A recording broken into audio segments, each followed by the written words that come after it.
Bonjour à tous, bienvenue sur la chaîne de Plancton Curieux. Donc comme tous les dimanches, revue hebdomadaire du coup du marché et de mon portefeuille. Je vous avais dit hier que j'avais passé quelques ordres. Pour le moment, ils n'ont pas été validés, donc on ira directement sur les graphiques pour voir tout ça ensemble. La map sur la semaine, c'est bien rouge, hein, c'est clairement ensanglanté ici, Matic moins 30%. Et vous le voyez, même sur Matic, on a déjà pas mal rebondi en fait, hein. On le voit sur la journée, vous voyez, 13%, les plus bas c'est 55. 55,7, moi j'ai un ordre à 55 donc il n'a pas été pris. On est déjà à 62, ça reste de très très bons cours, mais voilà, enfin la belle opportunité était là. Après, est-ce que ça va baisser plus? Très possible, dur à dire, en fait personne n'en sait rien à l'heure actuelle, hein. Donc la raison de cette baisse, les raisons, c'est bien sûr ce qui se passe en Amérique au niveau de la pression que met la SEC. Donc ici, Binance US qui a suspendu les versements de USD et alerté sur le blocage imminent de ses retraits. Donc potentiellement, sur la fin du mois, on devrait avoir Binance US qui va fermer, ou en tout cas qui sera en arrêt de fonctionnement, enfin une espèce de pause plus ou moins déterminée, c'est ce qu'on attend. On a crypto.com qui ferme ses services aux institutionnels, donc ça veut dire qu'il se coupe d'une grosse partie de ses clients. Et on a Robinhood, donc gros échangeur US, hein, nous on connaît pas, mais gros échangeur US, qui bloque qui déliste du coup des grosses cryptos, donc Ada Cardano, Polygon Matic et Solana. Donc clairement, vous regardez ici hein, du top crypto, hein, Solana, Polygon, et Ada qui doit être soit un tout petit peu avant, voilà, qui est où est-ce qu'il est caché? Qui est là, en 7ème position. Donc clairement, de très très grosses attaques sur le top 10, hein, vous le voyez ici, des cryptos. Donc évidemment, tout ça, plus des perspectives importantes en termes de chiffres pour la semaine prochaine. On a ici l'indice des prix à la consommation qui va arriver du coup le 13. On a la réunion de la Fed qui a lieu le 14. Ça met de la pression sur le marché, essentiellement du coup là sur le marché crypto. Et du coup, on a cette énorme baisse. Est-ce que ça va continuer? C'est possible. C'est-à-dire qu'il faut comprendre que la pression que met la SEC, ça peut durer encore longtemps. On voit que les cryptos qui sont pro avec la SEC, par exemple Ripple, ça dure depuis des années. Donc oui, il peut y avoir encore des étapes. Oui, ça peut encore baisser. Ou pas, hein. Vraiment, peut-être qu'on a touché un plus bas, que c'était un excès de marché et que ça va remonter. On n'en sait rien. Mais oui, ça peut aller clairement plus bas, donc faites attention. Maintenant, au niveau du coup des graphiques euro sur dollar, on voit que sur la semaine c'est plutôt dans le positif, hein, donc en réalité ça c'est plutôt bon pour nos marchés, mais bon, évidemment, la tendance a été grandement appuyée par les news, hein, donc on va passer rapidement sur les indices parce qu'au final ça ne nous intéresse pas trop aujourd'hui, mais on voit que SP500 plutôt dans le vert, Nasdaq également. Au niveau des valeurs US, donc là le SSE Composite de Shanghai stagne, hein, clairement rien à dire là-dessus. C'est vrai qu'on check toujours hein, cette potentialité venue d'Asie. Là aussi dans le rouge. Le Nikkei, il est plutôt dans le vert, hein. Nikkei, il fait des belles choses, hein, clairement. D'ailleurs, c'est assez impressionnant de voir cette hausse hein, depuis avril. C'est le seul qui est vraiment autant en hausse, c'est assez impressionnant. Au niveau ici, du coup, du bilan des banques centrales, mais que vois-je? Eh bien oui, regardez, première semaine dans le vert, on l'a dit, hein. La semaine dernière, là, ici, il faudra que je mette une petite flèche. Qu'est-ce qu'on a eu? On a eu la décision de réaugmenter le plafond de la dette américaine. Eh bien, que s'est-il passé cette semaine? Nous avons augmenté le plafond de la dette. Alors, c'est pas juste US, hein. Ici on a les US, on a l'Europe, on a le Japon et on a la Chine. Mais vous voyez, on est passé du coup d'un plus bas à 27,75 et on est déjà à 27,97. C'est pas du tout négligeable. On va voir ce qui se passe dans les prochaines semaines, mais moi je pense que là, jusqu'à la fin de l'année et même jusqu'à 2025, parce qu'ils ont un an et demi, on va avoir un truc qui va faire ça, hein. Clairement, hein. Vraisemblablement, ça va faire que monter. Et voilà, vous le voyez là, on a déjà des liquidités ici, hein. Enfin, en tout cas le bilan des banques centrales qui est augmenté. Donc ça c'est vraiment un truc qu'on va suivre toutes les semaines, très utile d'avoir cette information-là. Bitcoin dominance, évidemment, ça explose, hein, vu que tous les altcoins se sont complètement viandés, et que Bitcoin, lui, a plutôt tenu la baraque, hein, on peut le dire. Vous voyez, sur la semaine, on est qu'à moins 5%, alors que tous les autres, même Ethereum est à moins 8, et après, c'est directement des moins 20, voire des moins 30, avec quelques moins 15 à droite à gauche. Évidemment que, du coup, la Bitcoin dominance se réaffirme. Ethereum sur Bitcoin, bon, évidemment, c'est l'inverse, hein, là, pas de surprise. Moi, je vous l'ai dit, ça peut aller plus bas. On va voir. Donc Bitcoin, rien à dire, hein, clairement, Il est juste en train de suivre sa tendance, voilà, il corrige sa hausse. Est-ce qu'il va aller à 25? Est-ce qu'il va aller à 20? Est-ce qu'il va aller à 22? Franchement, j'en sais rien du tout. On va voir ce qui se passe, ça va beaucoup dépendre du contexte politique, avec notamment les décisions de la SEC. Je dis politique parce qu'il faut voir en fait comment va se comporter le gouvernement dans son ensemble. Est-ce que le Congrès va prendre part? Est-ce que vraiment on va avoir des interdictions ou pas? Est-ce qu'on va avoir un allègement? Voilà. On va voir, pour moi il y a de la pression. Bitcoin, on ne sait pas ce qu'il fait. Ethereum, c'est pareil, il va suivre de toute façon, pour moi il n'y a pas grand chose à dire.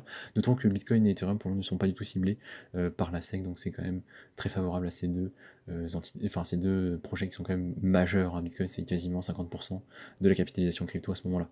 Enfin, au moment où je fais la vidéo, donc c'est quand même très important. Mais pour le moment, ils ne sont pas impactés. BNB, voilà, là, BNB, on avait fait une super correction, elle est absolument incroyable. Moi j'en ai acheté à 290, j'étais prêt à acheter sur la boîte ici, hein, donc on est en train d'y rentrer. Hein. Vous voyez, 236, le plus bas ça a été 230.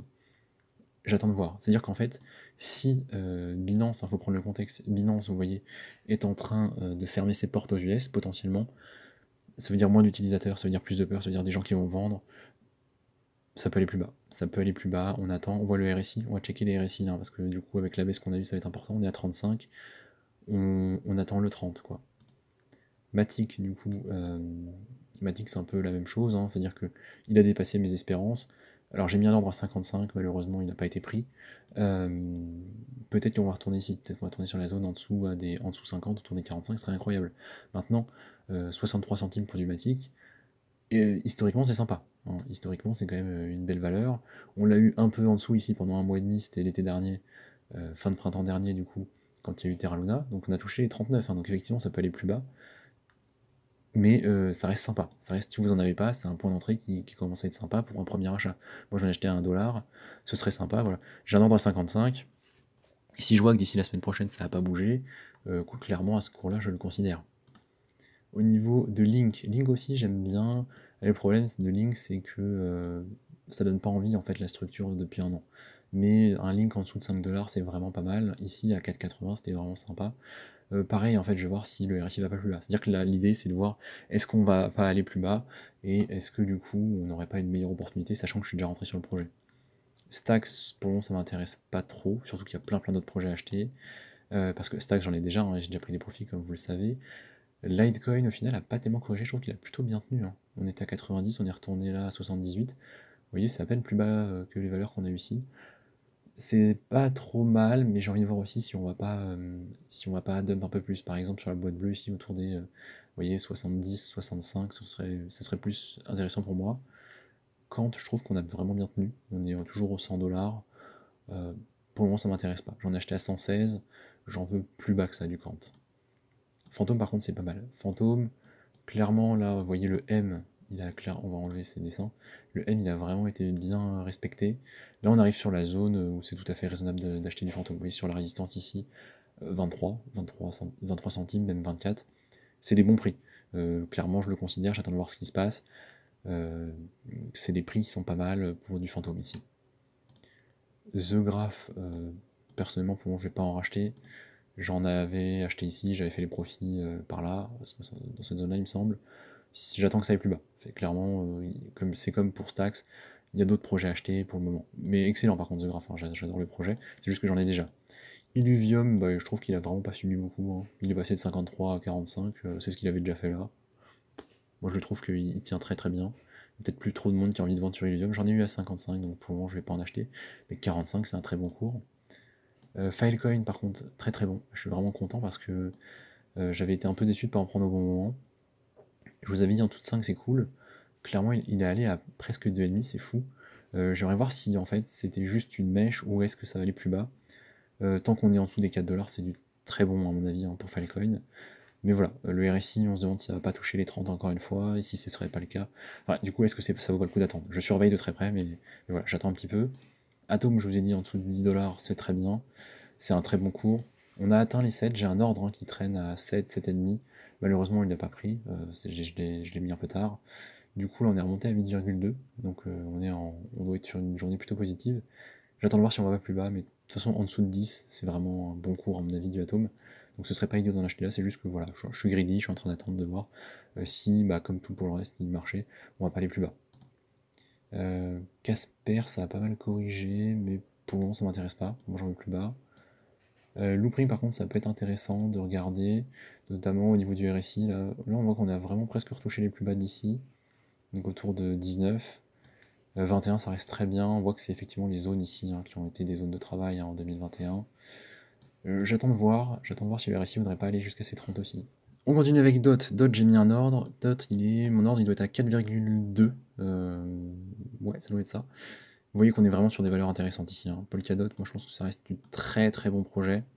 On est sur les zones de pré-Bull Run, tout simplement, fin 2020. On l'a touché ici, vous le voyez, en janvier. On a fait même pas x2. Donc c'est vrai que la hausse, c'est pas si incroyable que ça. Mais ça reste du bon projet à mon avis, Polkadot. Juste, on a touché presque 36, j'ai envie de faire pareil, j'ai envie d'attendre. Bon, j'ai quand même un ordre à 4,2, vous le savez. Curve, c'est très bien aussi. À mon avis, ça peut aller un peu plus bas, mais 70 centimes pour du curve, à mon avis, c'est pas mal. Le RSI, par contre, est encore assez haut, cela dit. Donc, je suis prêt à patienter. Aiken Token, du coup, on n'a pas corrigé. C'est incroyable. Aiken Token, c'est un des rares projets qui doit faire une bougie stable, quasiment verte. Donc, pour le moment, j'attends. Le cours est pas mauvais. Le cours est pas mauvais. Vous voyez, la dernière fois qu'on a été à ce cours-là, donc en janvier, après il a fait x2, x2,5. Ça pourrait se considérer. Voilà. J'attends un petit peu de voir le reste du marché, mais ça peut se considérer. Fetch, il a bien corrigé et il n'a pas eu trop de rachats. Mais je vous le dis, moi je l'attends un petit peu plus bas. Fetch, si on regarde mes graphiques, quoique, on est en train d'arriver dessus. Donc je vais peut-être le considérer. Agix, on est sur la première zone. Personnellement, je l'attends plus bas. Alors, Magic Token, on arrive sur une zone intéressante également, donc je vais commencer à le surveiller ici. Là, en dessous d'effectivement 70 centimes, je pense que c'est pas trop mal. Ça reste très cher par rapport aux plus bas. Les plus bas sont à 0,19. Je pense qu'il y a d'autres projets qui sont des opportunités peut-être plus intéressantes pour le moment. Rocket Pool, bon, ça m'intéresse pas. Radix non plus. On voit qu'il a très peu subi la semaine au final. On a commencé à 0,67, on est à 0,64. C'est un projet qui a bien tenu pour le coup. Il y a eu de la volatilité, mais vraiment, il a bien tenu la baisse. RNDR par contre, RNDR, ouais, il est en train de bien corriger. J'en veux pas trop pour le moment, ça m'intéresse pas trop. Arbitrum, on attend toujours la zone des 80 centimes, donc pas de soucis. PancakeSwap, bon, PancakeSwap, écoutez, on a bien fait de pas en acheter pour le moment. Ça creuse, le RSI il est à 21 sur PancakeSwap.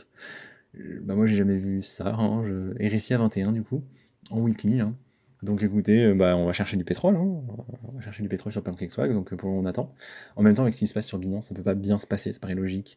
Donc un peu comme pour BNB, c'est la même logique, on va attendre de voir ce qui se passe avec Binance US. Je pense que tant qu'on en est là, ça va continuer à subir. Wojak, Wojak, ça m'intéresse pas trop pour le moment, malheureusement. Il y a beaucoup trop d'autres projets plus intéressants à acheter, donc pour le moment, ça je le laisse de côté, je le surveille, mais voilà. Et Tao Bitensor, donc je n'ai pas encore fait l'analyse, mais je regarde quand même, vu que je vois passer un peu des vidéos dessus. Trop cher à mon avis. C'est-à-dire qu'il a descendu à 45 et il est directement remonté, donc il y a eu de l'achat, clairement il y a eu de l'achat ici. Si on regarde les volumes, ouais, il y a eu un peu de volume, moins que les semaines dernières au final. Pour le moment, ça va pas trop m'intéresser. Je vous avais parlé quand même hier, du coup, de Algorand. Je pense que c'est intéressant. Alors, on est en train d'atteindre les 30, on est à 28. Maintenant, il est descendu plus bas, donc ça fatigue un peu. Avec Algorand, on a envie d'attendre un peu, mais le prix est pas mal. Le seul truc, en fait, c'est la tendance long terme, qui, on le voit, elle est baissière, baissière de ouf. Elle est vraiment baissière, en fait, depuis septembre. Algorand, depuis septembre, c'est pas fou. Je mettrais peut-être un billet, comme je voulais dire, mais ouais, c'est un peu dangereux. Chili's, c'est un peu pareil. Chili's, en réalité, ça fait vraiment que baisser. C'est quand même plutôt stable. Et la dernière fois qu'on a atteint ces niveaux-là, on a quand même fait des belles valeurs. Et on voit qu'il n'a pas eu trop de rachats. Donc on approche des 30 très très fort. Donc Chili's, je vais surveiller quand même. Axis, donc je regarde par rapport à hier. On voit que c'est pas sur ces projets-là qu'il y a eu des rachats. Clairement, ça continue de baisser. On est sur les plus bas. Je laisse tomber encore, je surveille. Et Upcoin, c'est un peu la même chose aussi. Donc voilà, les 4 projets sont un poil plus risqués, surtout les Axis et Upcoin à mon avis. Mais voilà, ça se réfléchit, beaucoup de projets avec un RSI proche de 30. On surveille tout ça et on en reparle dans les prochains jours. Tout ce que je voulais vous dire pour cette vidéo, merci de m'avoir écouté et je vous souhaite une très bonne fin de week-end.